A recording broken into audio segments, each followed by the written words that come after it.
Yes, guys, what's going on? Welcome to AdamMcKola TV. This is another aftermath. Unfortunately, it's after a drab derby day in which it ended 0-0, a goalless draw, and not the result either team wanted, I guess, but both managers seemed to set up for. Pep Guardiola came to Old Trafford with two holding midfielders, which is something I don't think any of us expected to see from a man that plays traditionally attacking football and doesn't really care about the opposition's attack and those kind of things. But City seemed to come and set up for the draw, or at least set up to keep it tight at the back. Manchester United also did the same.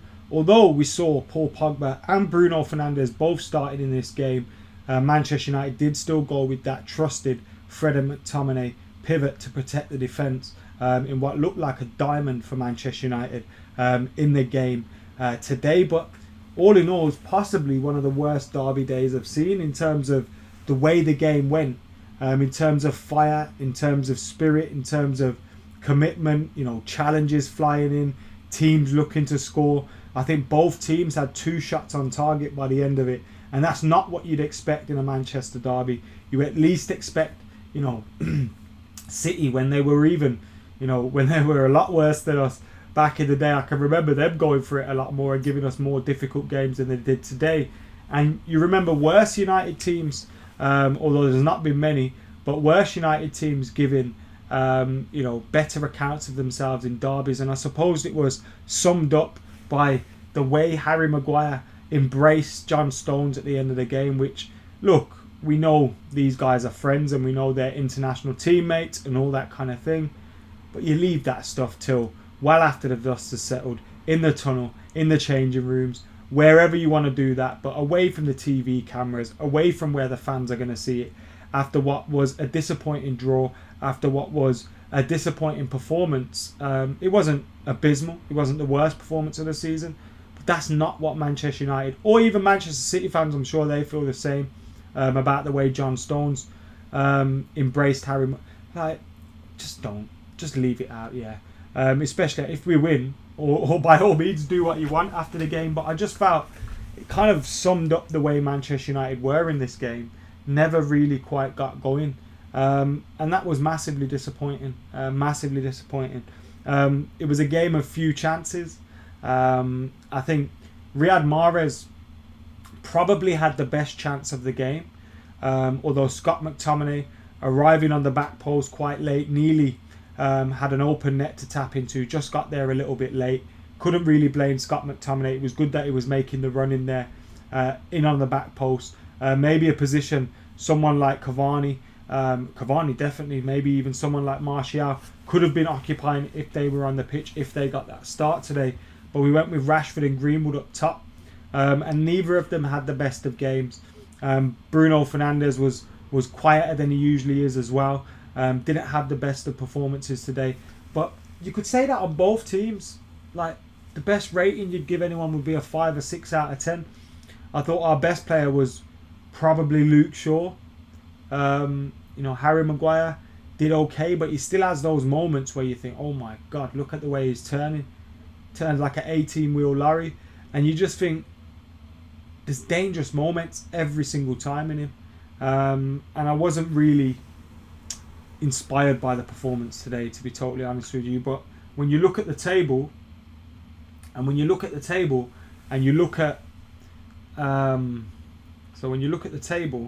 we are, with the game in hand, well, we're 4 points off Tottenham and Liverpool, having played the same amount of games, and we're 2 points off Chelsea, having played one game less.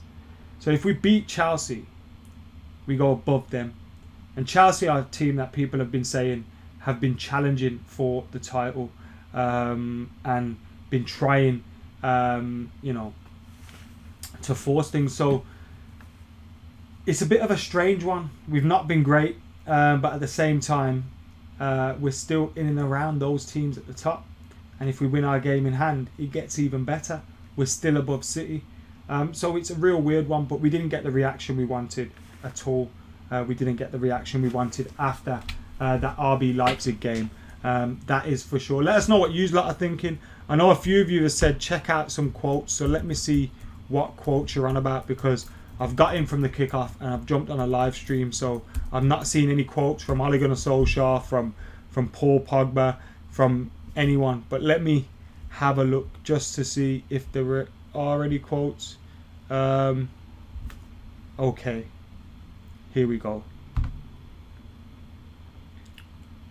So Paul Pogba on Instagram has said, "I've always fought and will always fight for Manchester United, my teammates and the fans.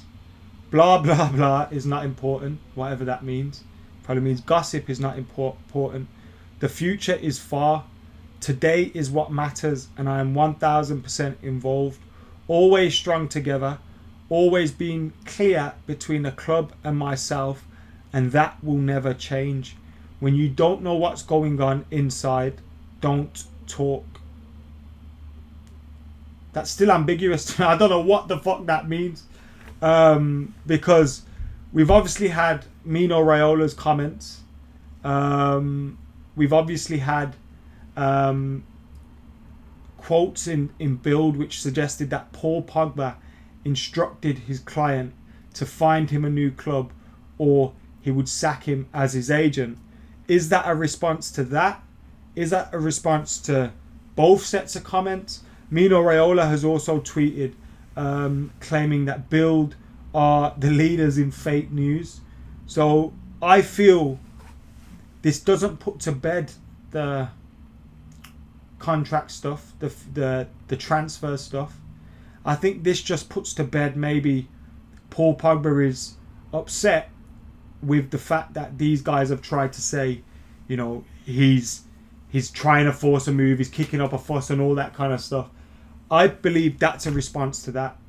I still think maybe he wants to leave, and that's left there in the ambiguity of, you know, the future is far, today is what matters, and I'm 1000% involved. So look, maybe it's been agreed between the club and Paul Pogba. You can get your transfer at the end of the summer, get your head down, focus on things at the moment, tell your agent to shut the fuck up. Maybe that's something that's gone on. Maybe Paul Pogba's intimating that he's going to sign a new deal, but I don't think that's what this is. I don't think that's what this is at all. But that's my response to those Paul Pogba comments that we are seeing at this moment in time. I think it's clear Paul Pogba has always been a good teammate. He's always been someone that's been good around the dressing room, around the training ground. That's why Ole Gunnar Solskjaer continues to select him. That's why he started today. Ole Gunnar Solskjaer made it clear with like Romelu Lukaku, when Lukaku became bad for the dressing room, he didn't play Romelu Lukaku. I remember being out on the pre-season tour and Romelu Lukaku was there having a chat with the Inter Milan bench when Man United were... Like, mad stuff like that was going on. And it was clear from there Lukaku was off. He was put to the side, he was off. If Paul Pogba was bad for the dressing room, I believe he wouldn't be involved in the 11. He wouldn't be involved in the matchday squad. And, you know, he'd be left out of the team. I genuinely believe that would happen.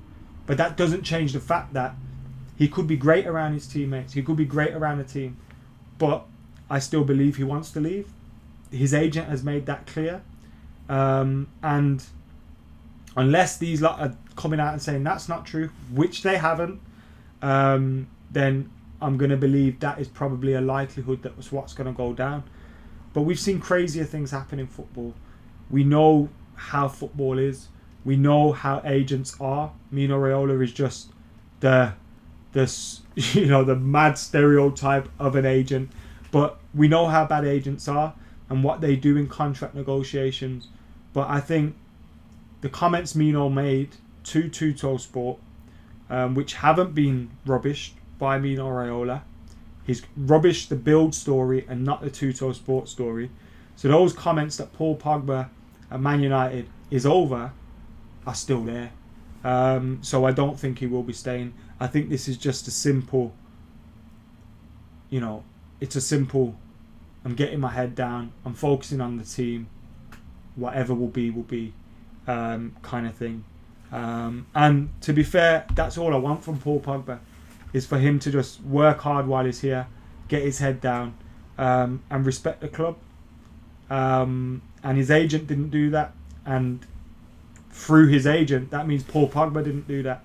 But in the next, whether it's 1 month, 6, 7 months, get your head down, try and help us win some trophies.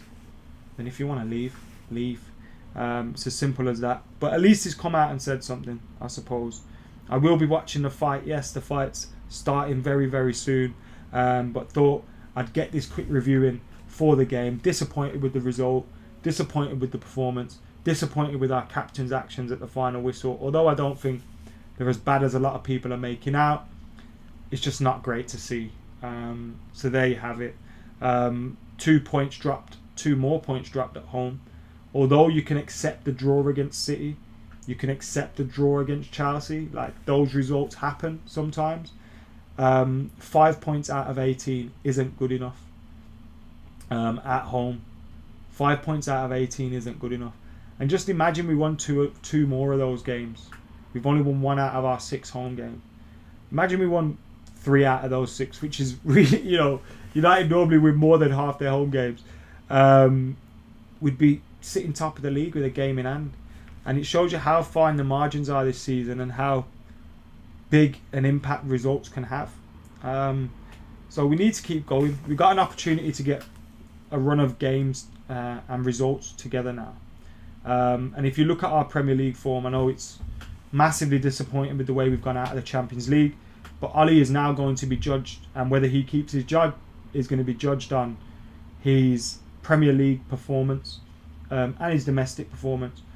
Like, in the league, in our last 1-2, since we lost against Arsenal, we've won 4 and drawn 1. So that's a good response to that defeat. But we've now got coming up Sheffield United away next, Man United against Leeds, and then we've got Leicester away in the league, Wolves at home, Villa at home, Fulham away, before we play Liverpool away. We need to be winning all of those games, or close to all of those games. Now, if you draw against Leicester or something, as long as you've won the rest of them, it doesn't matter too much. But we need to be getting 4 or 5 wins before we play Liverpool, and seeing where that leaves us in the table. If we don't, then Ollie will be judged on the results, and you expect that to happen because it's Manchester United. He's been here 2 years, spent a lot of money. We've gone out of the Champions League. It's time to put a run together and see what we're made of. Because if we get the results, stranger things have happened this season. Anyway, the fight's about to start, so I'm going to get out of here. But make sure you're keeping it locked. Like, comment, share, and subscribe. I don't know what happened with the camera, but I'm here now anyway. I'm still here. And I'll see you later.